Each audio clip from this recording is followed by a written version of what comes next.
Bismillahirrahmanirrahim. Assalamualaikum warahmatullahi wabarakatuh. Jumpa lagi bersama Bapak dalam mata pelajaran ilmu pengetahuan sosial.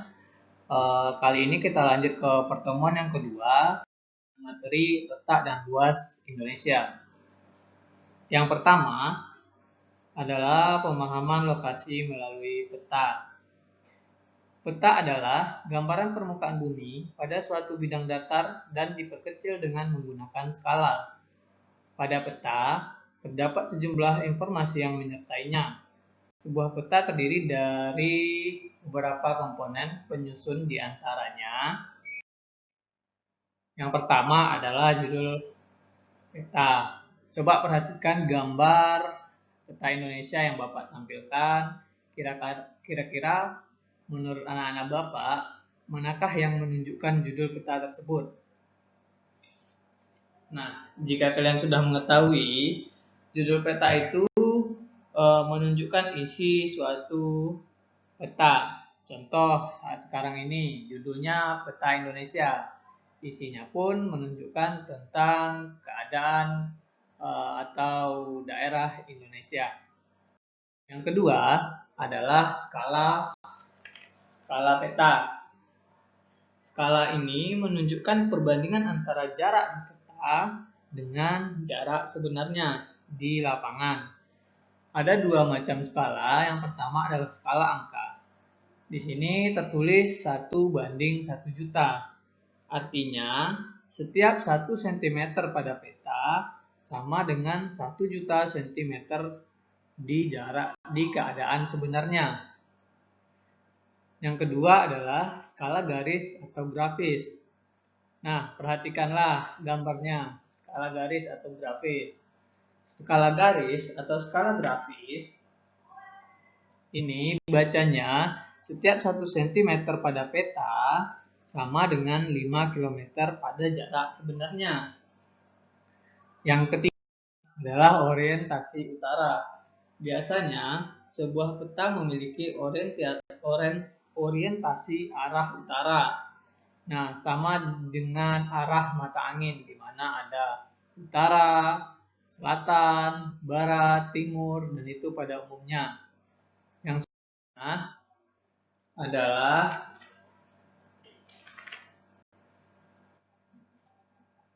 adalah simbol. Simbol peta adalah tanda khusus pada peta yang mewakili objek yang dipetakan. Ada beberapa simbol dalam peta. Yang pertama adalah simbol titik. Di sana ada ibu kota negara, provinsi, kabupaten, kota, pelabuhan, bandar udara, gunung api, gunung tidak berapi. Nah, silakan perhatikan gambar yang Bapak tampilkan. Ada simbol warna, ada simbol garis, dan ada simbol area. Selanjutnya adalah garis koordinat. Garis koordinat adalah garis khayal pada peta berupa koordinat peta dalam bentuk garis lintang dan garis bujur. Garis koordinat sangat penting pada peta karena akan menunjukkan lokasi pada peta dibanding lokasi lainnya di permukaan bumi, serta menggambarkan karakteristik suatu lokasi atau wilayah yang dipetakan. Selanjutnya adalah inset. Inset adalah peta kecil yang ada pada suatu peta untuk menunjukkan lokasi daerah yang dipetakan di antara lokasi lainnya yang lebih luas. Nah, coba kalian perhatikan gambar yang Bapak tampilkan. Manakah yang disebut dengan inset? Selanjutnya adalah legenda. Legenda adalah keterangan semua objek yang ada atau muncul pada muka peta. Pada legenda inilah, seorang pembaca peta akan mengetahui tentang objek yang ada pada wilayah yang dipetakan. Perhatikanlah gambar yang Bapak tampilkan. Kalian bisa lihat gambar-gambar ini. Gambar-gambar ini adalah legenda yang semua yang ada di dalam legenda ini terdapat dalam peta yang biasanya dijelaskan. Selanjutnya kita masuk ke letak dan luas Indonesia. Letak Indonesia secara astronomis adalah 95 derajat bujur timur sampai 141 derajat bujur timur dan 6 derajat lintang utara sampai 11 derajat lintang selatan. Letak geografisnya, Indonesia berada di antara dua benua dan dua samudera. Letak astronomis ini dikenal juga dengan letak berdasarkan titik koordinat, di mana diambil melalui garis bujur dan garis lintang.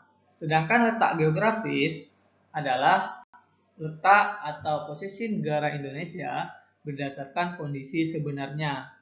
Nah, kita lihat letak geografis Indonesia berada di antara dua buah benua dan dua samudera.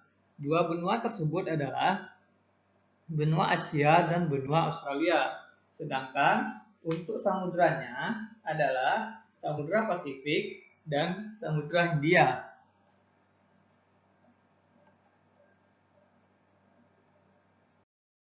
Berdasarkan letak astronomis ini, negara Indonesia menjadi wilayah yang mempunyai iklim tropis karena berada di antara 23,5 derajat lintang utara sampai 23,5 derajat lintang selatan. Untuk kondisi geografis juga memberikan pengaruh terhadap Indonesia karena negara Indonesia yang berada di posisi silang itu memberikan dampak yang luar biasa karena menjadi jalur lalu lintas pelayaran dan perdagangan dunia.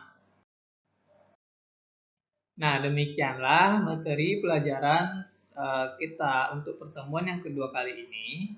Untuk tugasnya, silakan anak-anak Bapak cari seluruh provinsi di Indonesia dan buatlah nama ibu kota provinsi itu semua. Coba perhatikan, kalau anak-anak Bapak sudah paham tentang simbol dan komponen-komponen yang ada di dalam peta, itu akan gampang saja menemukan provinsi-provinsi di Indonesia. Berapa jumlahnya, di mana posisinya, akan gampang kalau sudah mengerti tentang komponen-komponen yang ada di dalam peta. Nah, demikianlah tugas yang Bapak berikan. Bapak ulangi, tugasnya adalah carilah semua atau berapa banyak provinsi-provinsi yang ada di Indonesia dan sertakanlah nama ibu kota provinsi itu. Demikian Bapak ucapkan terima kasih. Assalamualaikum warahmatullahi wabarakatuh.